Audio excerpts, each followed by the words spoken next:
This video contains spoilers for Avengers Endgame. I'm not going to be using any clips from Marvel films because I assume any video with Endgame in the title that's released by a tiny YouTuber with footage of Marvel films will be struck down by the mighty Content ID system. The footage in the background is of the newly released Fortnite Endgame crossover, which, might I add, I spent a long time installing Fortnite just for this video, and this game has not gotten any less broken. I have never made a video like this, so expect my argumentation to be horrible.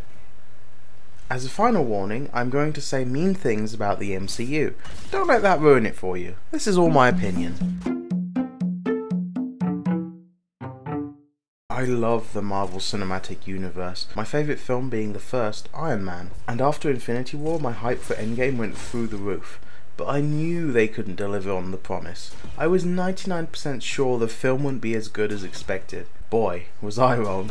It delivered and gave me my favourite sci-fi concept: time travel. Here's a list of things I wanted from Endgame. Iron Man and Captain America get amazing send-offs.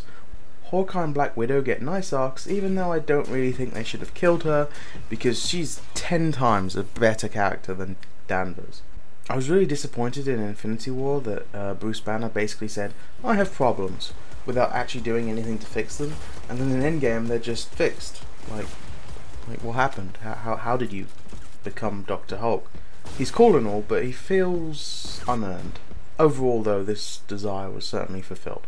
Not only does Stark wield them, but Hulk does too. Oh, and Spider-Man and Black Panther escort mission was a real surprise for me. When Iron Man figured out time travel, I was at first like, what the hell? That was fast.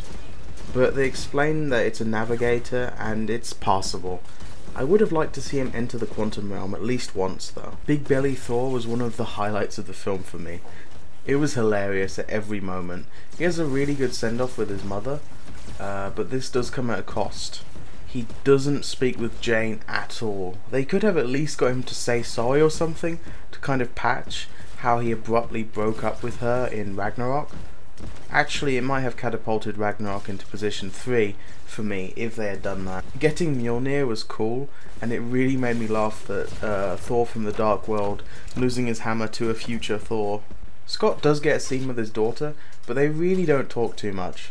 I assume that's because it's being saved for Ant-Man 3, at least I hope so.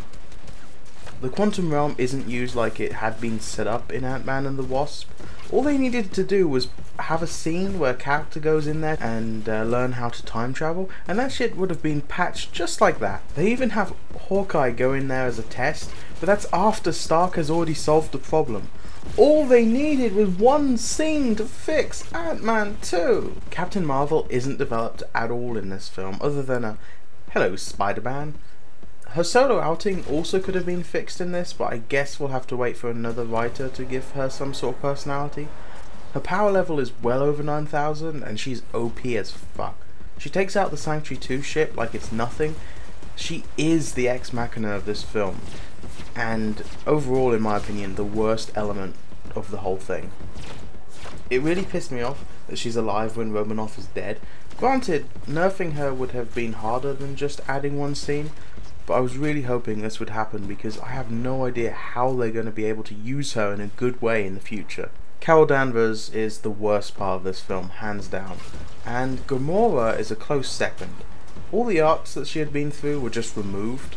Let's get an old version of the character so that she doesn't know that if in a fight with her dad she couldn't win because she loves him, and he actually really loves her. She was one of the best things in Infinity War, and here she's almost a joke. At least she doesn't immediately love Quill, so the character can be developed in Guardians of the Galaxy 3. Maybe that'll fix this problem. Avengers Endgame certainly doesn't suck. Holy crap. Thor dual wielding and America's arse using Mjolnir is great.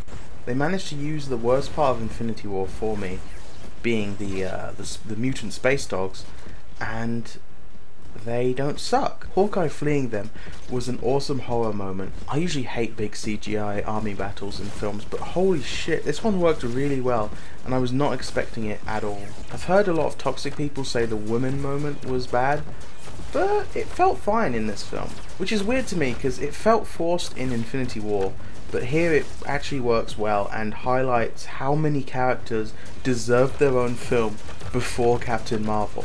I'm also super excited for as Guardians of the Galaxy. Thor works well with them and fits even better now that he's fat. He's much more overpowered than them, so hopefully they use him well. Time travel is great. I wish Avengers 1 Iron Man got to react to the new suit, but Banner and the Ancient One's interactions more than make up for that. I think it's a bit weird that she immediately just gave him the stone when he said that Doctor Strange just gave it to him. But, you know, it's fine. Maybe she detects when people are lying. In conclusion, this film was great and managed to deliver on its promise.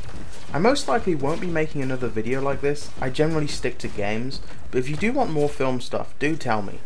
I can't call this my favourite film yet, until I've rewatched it many times, but it certainly has potential.